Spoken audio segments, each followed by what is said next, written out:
All right.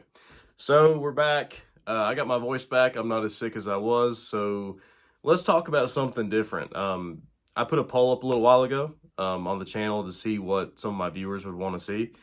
And I gave a few options, and Squid Game Season 2, a video on the show, actually won. So here we are. We're going to do something a little different. Yeah. I'm going to treat this like I did the Captain America Brave New World review. I'm just going to talk about some general things without spoiling anything. And then maybe in the latter half, I'll talk about some spoiler things and what I think about Season 2 as a whole, and then what's going to happen going into its third and final season coming out this June. So, for those of you who are unaware or have never seen Squid Game, maybe this is your opportunity or maybe a chance to be convinced to watch it. So, Squid Game is a South Korean show that took the world by storm back in 2021 on Netflix. Now, some of you who haven't seen it, I know have at least heard of it. Without giving much away, the show basically centers on a lot of people who are down in life in a lot of debt, and they get recruited. They volunteer to play in these series of games to win a cash prize. And these people are, again, they are desperate, they are in debt, they need money, some of them are greedy. All these people gather to one location. They don't know how they got there. It's very hush-hush, and they play children's games. And without giving much away, there's a twist to these children's games that takes a dark turn. And the show is just captivating.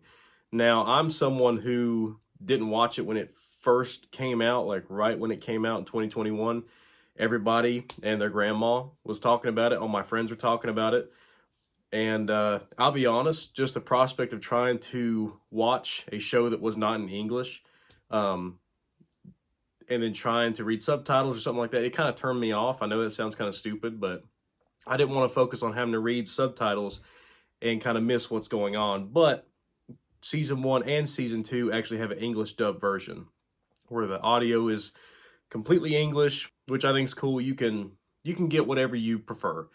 You can hear the original actors' performances in speaking Korean, and you can have English subtitles, or you can have just a completely different audio mix where it's completely in English. And I chose to go in completely English. That way I could more or less focus on what was going on in front of me. But the only detracting factor is that you don't get that same authentic performance. You can't really, I think the English actors do just a good, fine job. I mean, they seem just fine, but just what little I have seen that is in Korean, how it was actually shot, you get just a little more of like a raw emotion from them. You kind of can feel what they're saying. But again, Squid Game took the world by storm 2021. I finally caved and I watched it. I guess it was a few months after it came out. And as soon as I started, I couldn't quit. Season 1, I think, has 7 or 9 episodes. They're about an hour apiece, just like most television. It was great. It was fantastic. And I'll be honest, by the time Season 1 wrapped up, it definitely left on a note where I was like, okay, is there more to explore? Like, that's neat, but what are we going to do? You know, what's the pitch? What's the rest of the show going to be like if we're going to do a follow-up? And then finally, several years later, we got Season 2. I think it was in December. So 3 years, almost 4 years after the show premiered, we got Season 2. Now, it was rumored at the time, I didn't really keep up with it religiously, but it was rumored at the time that they were shooting Season 2 and 3 back-to-back. That way they could release them closer together. That's why it took a longer amount of time. And obviously we know that's the case now, which I'm totally okay with. I kind of miss the days where TV, you would have a season come out, and then that following like fall or spring, you would have the next season follow up. Now you've got shows that take a year, 2 years for another season, which is just, it's wild. Like, I really don't want to have to wait 2 years to find out what happens in something. I mean, by that point, I'm just going to forget what happened in the last season. You know, the gap is just too wide. And that's the only negative thing I can honestly say about Squid Game as a whole, is that it took 3-4 years till the second season come out. And really, honestly, to cover that negative, Season 2 starts off with a really good recap. They recap most of the events from Season 1, and they get you back up to speed. even like me, who I have seen it, I was like, man, I really don't remember everything I think I should be remembering. But they've got a really nice recap, and you get brought back up to speed pretty quick. So if you haven't seen season 1, this may be I hate to say it, this may be a pivot point where you may not want to watch this. You may want to watch season 1 first, and then come back, watch season 2, and then come back and watch this video. But I can't really talk even spoiler free about season 2 without kind of ruining the outcome of season 1. So you've been warned. Here we go. So season 2, non-spoiler thoughts.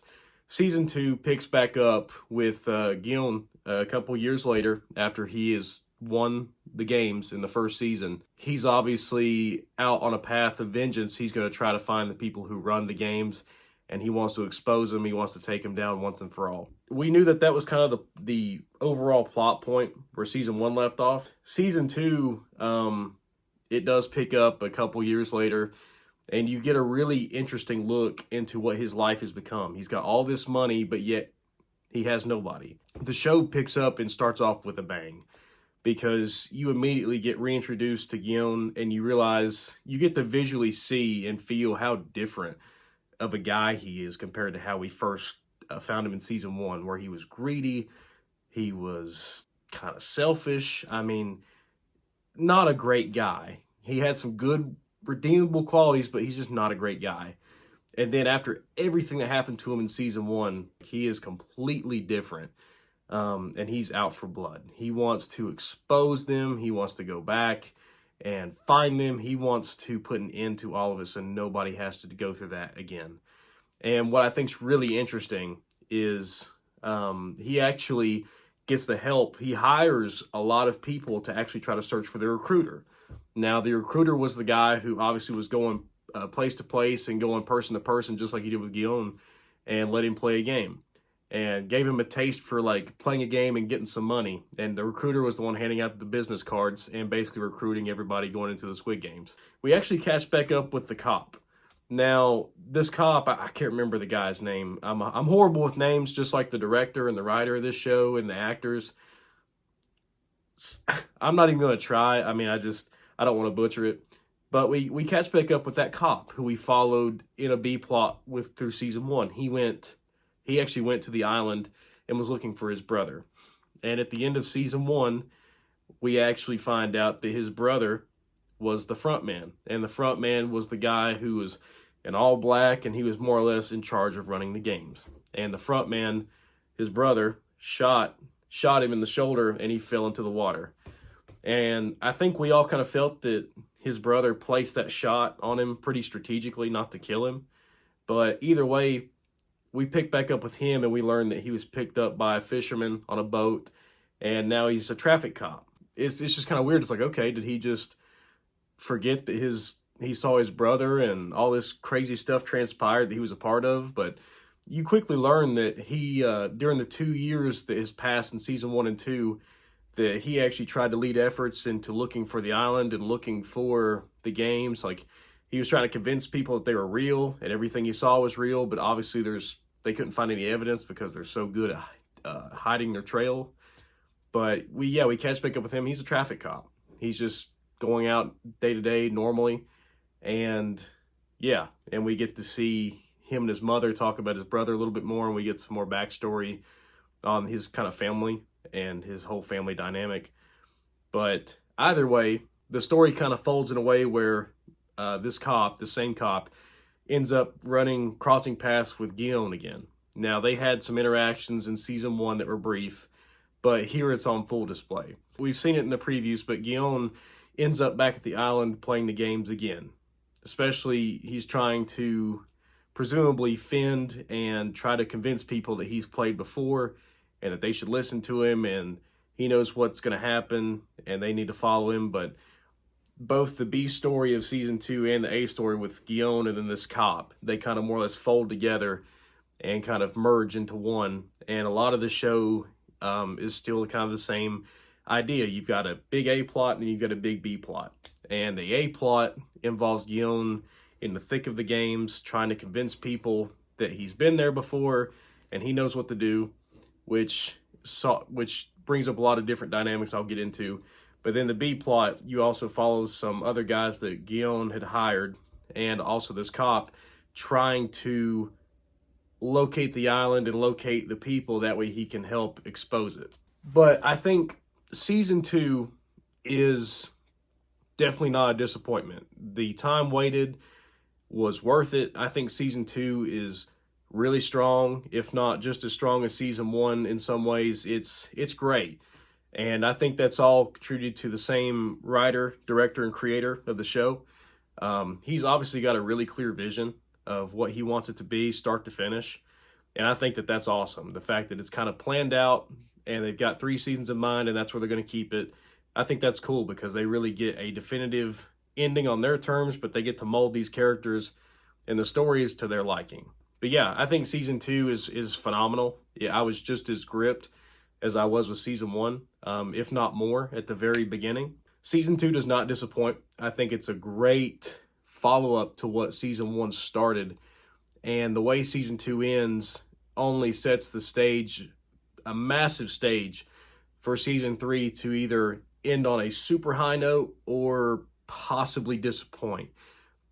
If season 3 is as strong as 1 and 2, I have no fear about it, but you never know. Just like I've never seen Game of Thrones, but I've heard about how much people love the Game of Thrones ending and finale. But in season 2, we actually have a lot of returning characters from season 1, and we've got a good fair share of brand new characters.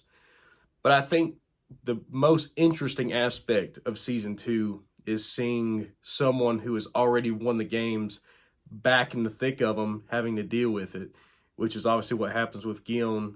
And it's really interesting, again, without any spoilers, it's interesting to see the people who are like, what's this guy talking about? You know, like, why is he saying we'll die, or, you know, this or this, you know, like, why is he saying all this crazy stuff? We're just playing kids games, you know, and some of them believe him and then some of them don't. And they obviously figure out pretty quick that he knows what he's talking about. And there's some of them who tend to follow Guion, and then there's also some that tend to follow the other path, which also introduces a really interesting plot point and a plot device in this whole season, which is the voting. Now, the voting was a part in season 1, but now it's on full display in season 2. After every game, all the players get to vote whether they want to keep playing or they want to stop and go home. Now, obviously, the more they keep playing, every game they've got a chance to eliminate more players, which also increases their cash prize. And you've got a lot of people who side with Guion, who want to get out, who are like, we don't want this anymore, this is fine. And then you've got a whole other faction, again, of all the players who are like, yeah, let's keep playing.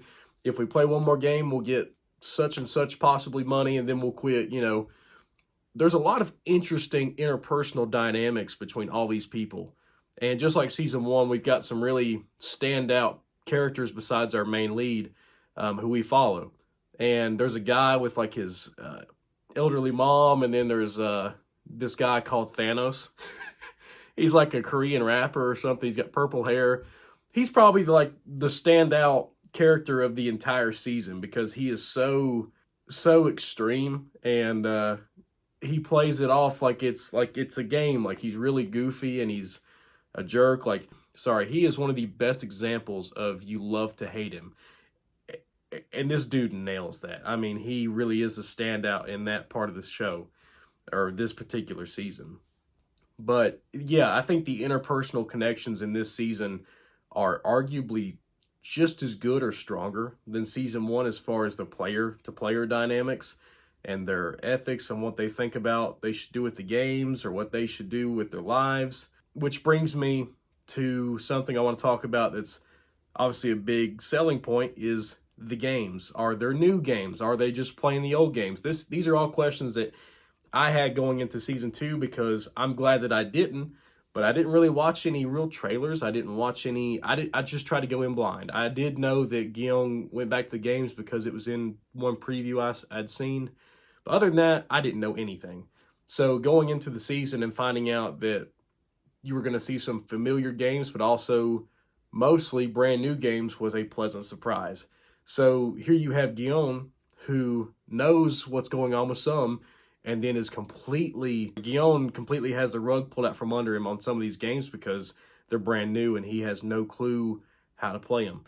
And that is just a really fascinating way to, again, deal with somebody who's already been there, already won. You're like, oh yeah, this is going to be a piece of cake because he already knows every game. But that's wrong, because they've got a lot of brand new games, which are really interesting. They're all really cool. There's one in particular that relies a lot on teamwork, and I won't spoil that. They're literally joined at the ankle to play these games. I'm not going to go into it, but they're really creative about these games. I mean, they're awesome.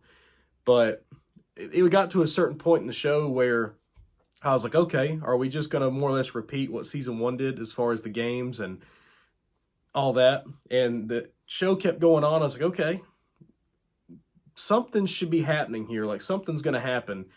And the end of the season takes a wild turn. It's one I didn't expect. It's really interesting because it really sets the stage for quite a finale if they pull it off. But either way, Squid Game Season 2 is just as good or stronger than Season 1 in some particular aspects. Like, Guillaume is just a very changed person. He is out for vengeance. He wants to expose the games and the people who run it. I mean, it's an awesome parallel or a contrast to what he was in the first season. I mean, it's really interesting. Like, this show really gripped me in both season 2 and just like it did with season 1. And I cannot wait to see what they do with season 3. But I think that kind of concludes my spoiler-free thoughts about it. It's a great season. If you have not seen it yet, please go watch it. I think season 3 drops in June. So I guess if some of you want to wait till closer to season 3 to watch it, I understand that too. But yeah, it's definitely worth a watch. It's awesome.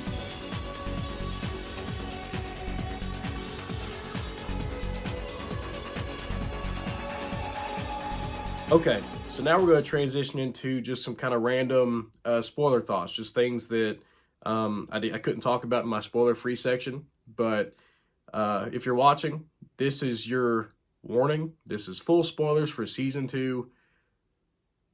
Please, if you have not seen it, do not spoil this for yourself unless you just do not care. But let's just start.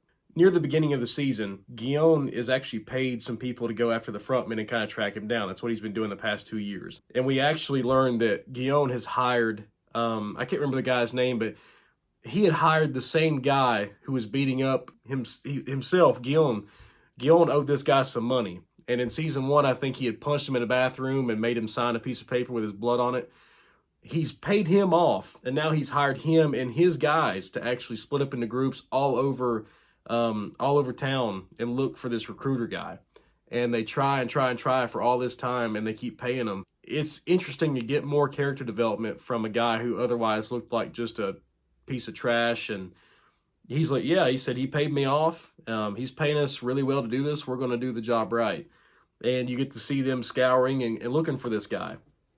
And it's really interesting to see how Guillaume, he's got like a hotel or something he lives in or something where he's got all these rooms he had bought or booked out, and they've got walls out, and he's got basically a firing range, and he's got all kinds of crazy camera equipment. Like, the guy is basically like Bruce Wayne. Like, he's covered all his bases.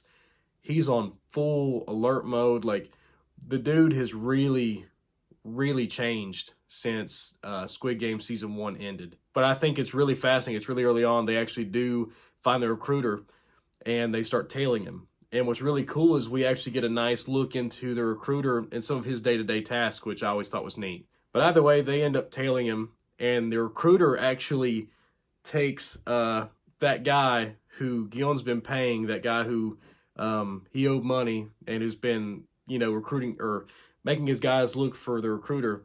The recruiter ends up capturing that dude and then one of his employees. So there's a really gripping scene with the recruiter and these two guys sitting face to face in a chair, and they're actually playing rock, paper, scissors. It's just really simple, and it takes a really dark turn where that boss ends up getting shot. And this guy that we just got introduced to recently has to witness it all. He's just traumatized. 그리고 진원분 머리에다가 방아쇠를 당길 겁니다. 죽을 확률이 6분의 1. 살 확률은 6분의 5. And Guillaume and the recruiter have a really interesting conversation, and they play a game themselves with a revolver. And the way it ends up and stuff, it's really, it gives you a taste of the recruiter that I didn't think was there. He's basically just a psychopath. Like, the dude is just cold, and the actor who played him done such a good job. And I hated to see him get killed so early on, but at the same time, he really left a nice sting on the entire show with what he just did to those two guys, and then what he did playing a game with Guillaume. I thought that was awesome. 이제 성기훈 씨가 죽을 확률은 2분의 1. 이런 생각이 들 거예요. 총은 내 손에 있어. 게임의 룰이고 뭐고 방아쇠를 한 번 아니면 두 번만 당기면 저놈의 연상을 날릴 수 있어. 오늘 만날 수 있는 방법이 제 주머니에 있습니다. 지금 그 총으로 절 쏘시고 그걸 가져가시면 돼요. 다만 이거 하나만 인정하시면 됩니다. 너도 다른 놈들이랑 똑같은 쓰레기야. 운이 좋아서 겨우 폐기 처리를 면한 쓰레기. 이제 이 방아쇠를 한 번만 당기면 날 죽일 수 있어. 다만 이거 하나만 인정해. 개새끼라는 걸.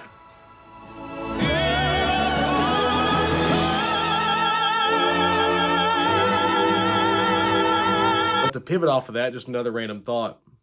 We actually get, which it's in the entire season, we get a better look at all the, we actually get a better look of, I'm thinking it's the Triangle soldiers. We actually get a really interesting look into more of their routine.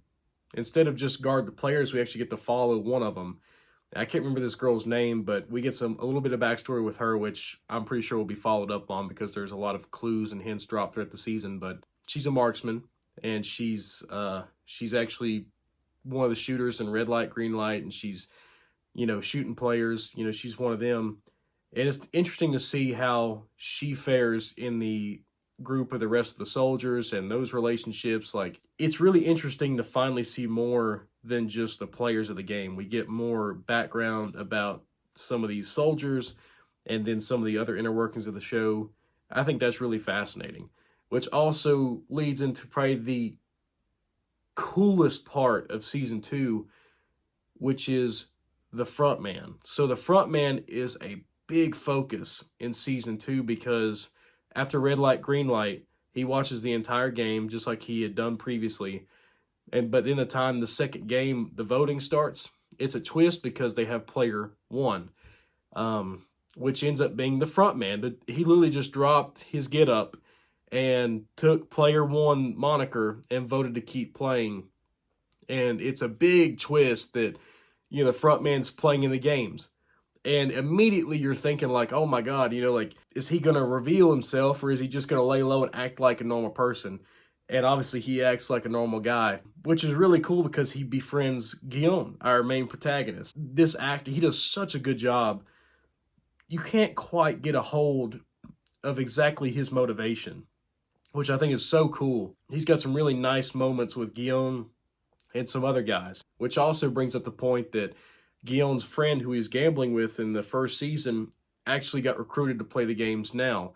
It kind of took me a second to remember because we only saw him briefly in the other season, but he's here now, so Guillaume's best friend is there too. Then you've got the front man and then another guy, and they're kind of all teamed up together. They're kind of being buddies throughout the show, throughout the games. But yeah, the front man being in the mix of this and playing them 1-for-1 just like everybody else, it's really interesting. And I'm not really sure yet if they're treating it like he can't possibly lose, just like, I can't remember the guy's name, but just like the old man in season 1, how he was basically safe from any danger. He just wanted to play. I don't know if this is the same idea with the front man, but either way, I think generally, especially by the end of the season, I think you understand that the front man had joined the games to more or less sabotage Guillaume and his efforts to overthrow the game and take out the front man, which Guillaume has no clue is right in front of him. He has no idea because he's never seen his face, which is just such a cool dynamic to see, like the villain of the show and the hero side by side working together I mean, it's fascinating. Like it's such a cool idea. But to piggyback off of what I said, I want to talk about some of the games. Now, some of these games are really cool. Like, so red light, green light. It takes another turn this time. So Guillaume steps in front of everybody. He says, "Hey," he's covering his mouth like this, so the motion won't, or sorry, so the robot won't see his motion of his mouth. He tells everybody, says, "Hey, if you move when it's red light, you die." And then everybody's like, "Okay, maybe this guy's telling the truth." And then the worst part happens is a bunch of bees start flying around and somebody moves and gets shot.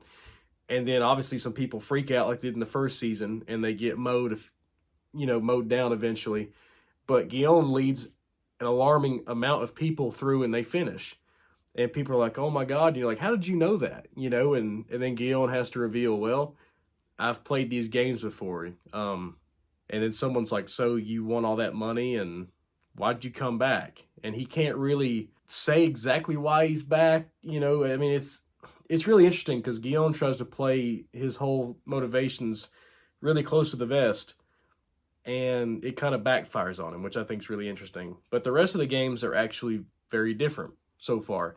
We've got one where they actually are cuffed at the ankle, and each player has to play a different game and go around a ring.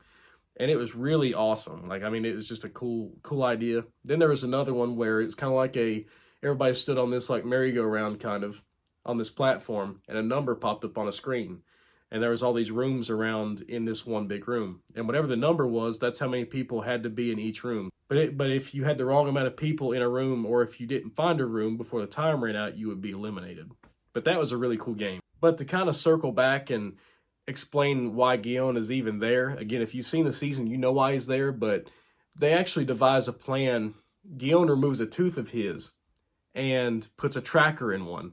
And he's like, "Okay," he said, "I'm going to go find the front man, or even if I do end up at the islands on the games, you can track me." Like all those guys and that cop, that former officer, he's like, "You can track me if I do get lost." And Guillaume ends up being abducted by the front man voluntarily, and he ends up at the games, and they've got a tracker on him. And these guys are on a ship, and they're looking for him. And this former officer and this guy who found him in season 1 after he was shot, they've developed a friendship. And apparently they've been out for a while, and they can never find the islands. But they end up finding that they find a guy fishing. And then they figure out really quick that somehow someone knew about the tooth. And when Guillaume gets into red light, green light, he reaches in his mouth and he pulls out that thing and the tracker's gone. So he gets immediately super afraid because he's like, "Oh crap, they can't find me. I may have to play these games normally for real again because I don't have my backup." Which kind of ties later into the season where we're on the boat and that older guy who's driving the boat, the captain of the ship, he actually kills somebody and is seen messing with a drone, and and nobody catches him. So that immediately tells me that that officer who was shot by the front man and fell off and was found by him, that wasn't by mistake. That was definitely by design. And them developing a friendship and them going out to find the islands even though they never could. That captain of the ship was in on it the whole time. He knew where it is, or generally where it is, and he avoided it. And now he's sabotaging Guillaume's plans by informing, I'm assuming, the front man or someone else about his tracker in his mouth. It all made a lot of sense. It was really interesting to finally understand why seemingly the Squid Game staff and bigger ups were always in the loop of Guillaume and his plans, and we kind of figured out why. But there was no resolution to it because that kind of gets me to the way season 2 wraps up. Now, season 2 wraps up with a cliffhanger. Obviously, if you've seen it, you know that. And that's what I was talking about earlier in the video, is that season 2 takes a wild turn for the last 2 episodes. You're like, okay, are we going to keep playing games and it's going to kind of be like season 1? Are we going to repeat that? But no. Guillaume and a couple others devise a plan to overthrow the guards and take their weapons and go and just clean house. And they know that at night we're going to have another massacre where all the people who didn't want to play versus the people who wanted to play were going to have a fight. Especially the ones who wanted to play. They were going to be nasty, and there was going to be a big killing spree. Guillaume, the front man, and a couple others were like, "Yo, we need to lay low until the guards come in. They've got to intervene." Then we overthrow them, take their guns, and we start moving up till we get to the front man, and we're going to take him out. They do this. They actually get the upper hand and get weaponry and go up all, the flights of stairs. They have a shootout and stuff. And Guillaume, his best friend, and the front man keep moving up and up. And it's really cool. Like, it was just an unexpected turn. And then the whole time in the back of your head, you're like, okay, what are they going to do if they do reach it? Like, the front man is literally right here posing as a player trying to take down the games. Like, is he going to turn and just shoot Guillaume or give him up? Like, it's always constantly in your mind. And of course, by the time things wrap up, Guillaume and his friend are kind of stuck at the bottom of the stairway, and they're trying to move up. And they tell the front man, they're like, hey, can you go around and hit him from the back and clear it out for us? And he's like, yeah. And this is the moment where we actually see him kind of more or less show his true allegiance. He actually takes out one of the players, who, like, one of the good guys. He takes one of them out, and you're like, okay, so this is where he's finally going to sabotage Guillaume's plans. And he actually, next time we see him, he's back in his frontman outfit. And Guillaume and his buddy are basically outgunned, and they're basically held at gunpoint with their hands up, surrendering. And the frontman comes out and says, 456번.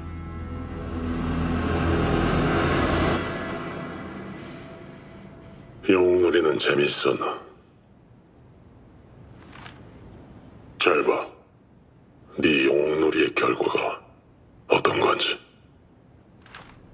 and shoots his friend. He kills him right there in front of Guillaume, and Guillaume is just heartbroken. Like, he is just so distraught. And it was a really nice way to have a stinger ending to the season. He has shot his best friend, and as far as Guillaume knows, the front man, or the player one, he's dead. I think he thought he was dead, or he's somewhere else. So Guillaume still has no idea that the front man is the same guy helping him in his resistance. It's still a nice, interesting dynamic. But that's kind of how the season ends. We don't get a lot of resolution. It's left on a cliffhanger. We know that the fishermen that captain their ship and the people who are still left on it are in danger, because that captain has been in on it the whole time. And we watched him kill a guy and throw him overboard, and no one else saw it. And then Guillaume just lost his best friend, and there's other people who are trying to fight off the soldiers, and a lot of them have died too. It's really interesting. Like, not everybody got guns and went up for the resistance. Some of them stayed back in the main quarters. Only a few of them took weaponry and tried to advance. But it poses so many interesting questions. Like, I don't know exactly how they're going to wrap this up, and they've got a whole storyline with this that one lady who is one of these pink soldiers to one of the marksmen. And we learned pretty early on that she had a daughter she's looking for who's very young, and then a husband that she had fled from, I guess it's North Korea. And she was army or military or something like that. And they almost kind of drop hints that one of the players is actually her husband or something, just the way that they focus on him and have interactions with him. I'm not really sure. Maybe they'll follow it up in season 3, but there's so many weird plot threads that are started and they don't really get resolved in season 2. Just like more of the front man. Like, why did he do exactly what he did? Like, join the games to sabotage Guillaume? Like, what was the thinking behind that? Why did he do it? Heck, how did he even become the front man in general? Has he played before? Like, 사람들을 납치해서 게임을 시키는 곳이 있다고. 성준 씨가 가지고 있던 명함 저희 형도 가지고 있었어요. 저는 그냥 길에 떨어져 있길래 그냥 주워서 넣고 다는 것뿐이에요. 성준 씨 도와주십시오. there needs to be, I hope we get more backstory. I definitely hope we get more backstory about the front man and why he's doing what he's doing. I just want a whole backstory on the games in general. That would be really interesting. And I hope maybe in their third and final season, they finally give us some answers. I think that would be really interesting. But yeah, there's all these hanging plot threads. One of them's kind of interesting too, like that cop, the front man's younger brother, that officer. That officer, I think, very clearly remembers that his brother is the front man. He remembers his face. But yet he keeps that information only to himself. He doesn't tell Guillaume that the front man is his brother. He doesn't tell anybody. So that's also an interesting thing, like, why he's not telling anybody else that he knows who's under that mask. And I think that would be really interesting. But yeah, there's all these hanging plot threads. One of them's kind of interesting too, like that cop, the front man's younger brother, that officer. That officer, I think, very clearly remembers that his brother is the front man. He remembers his face. But yet he keeps that information only to himself. He doesn't tell anybody. So that's also an interesting thing, like, why he's not telling anybody else that he knows who's under that mask. I think that's a really interesting thing that I hope they follow up on in season 3. To kind of piggyback on that, I want to get back to someone I mentioned earlier, as in Thanos. So Thanos, again, he's like the standout character of season 2. He's like a really scrawny guy, like lanky. He's supposed to be like a rapper. He's mad at another guy for following his advice on some cryptocurrency and lost him a lot of money. But either way, he's always drugged up. He's got like a necklace that's full of pills and stuff. But Thanos and this other guy are kind of more or less buddies, and they're jerks to everybody. Like, but Thanos, he straight up is like red light, green light. I think he pushes somebody that smiles whenever they get shot. Like, the dude's just a psychopath, and he's all drugged up. He's having a good time. He's like a Looney Tunes character. But I mean, the dude's just a jerk. But you can't help but you love to hate him, and they did such a good job with that guy and the actor. And that's what kind of bummed me out, that he was killed so, not early, but somewhat early on. Like, we got a good amount of him. And then this one guy who had been bullied the whole time by Thanos about his cryptocurrency, and, you know, his failures and stuff, he ends up taking a fork and just stabbing Thanos, like, right under the chin. And he more or less bleeds out and dies right there, which is kind of I like the fact that he finally got something coming to him, but at the same time, I hated that the character is gone, because he was so specifically, he brought such an interesting dynamic to the whole series and this season. I kind of hate to see him go, but at the same time, I'm kind of glad he got some earned justice. But what's interesting is this guy who stabbed Thanos and killed him. Like I said, he was explained as someone who was really into crypto or something, and gave some advice and lost people a lot of money. And I think he had lost a lot of money too. His girlfriend, I think his girlfriend, she's actually playing the games too. And they find this out maybe after the first game or something. But his girlfriend, we actually get flashes of her before the games even start. And she's actually pretty far along in a pregnancy. Now, she's a really tiny girl, and she's wearing that loose jacket, so it's kind of hard to tell, but she's pregnant, and they end up finding out that each other is in the game. And he's like, hey, I didn't know you're going to keep that baby. I guess it's implied that they were going to have an abortion of some kind or something like that. And it was basically explained that guy just wasn't there for her. That adds another weird sense of danger and paranoia, is that this same girl is playing with Guillaume, the front man, Guillaume's best friend, and the other guy. She's sticking tight with them, and it adds like another layer of danger, because obviously you don't want to see something happen to her, because it's not just going to happen to her, it's going to happen to her and her unborn child. So, I mean, it's really weird. Like, I never really even thought of that scenario where somebody who's with child would be playing those dangerous games, but that's an interesting thing that they do in this season in particular. I guess to kind of wrap up my thoughts, season 2 is really, really strong, maybe just as strong as season 1. It brings up a lot of new concepts and also retools a lot of ideas and things that they have done before to make it interesting in a completely new way. Again, the writer and director, which is the creator, I think the guy's a genius. He's fantastic, and I cannot wait to see how they wrap this up in season 3. But I also want to talk about the acting too. The actor who plays Guillaume and then plays the front man, the front man's brother, that officer, I mean, and their whole crew, and then the actors who play the other supporting side characters like Thanos and these other people, they're all fantastic. You really believe that they're just real people, you know, playing these games. I mean, it's really fascinating to me. I get so lost because I feel like I'm just watching real people because they do such a good job. Squid Game Season 2 is a must-watch. It's incredible. It's honestly, it's probably the most engaging show I've been watching since I was watching Breaking Bad so many years ago. Like, it's really gripped me. Whoa, no heavy lifting. I got it. No, it's okay. I got it. What do you got in there? Cinder blocks? $500,000 in cash.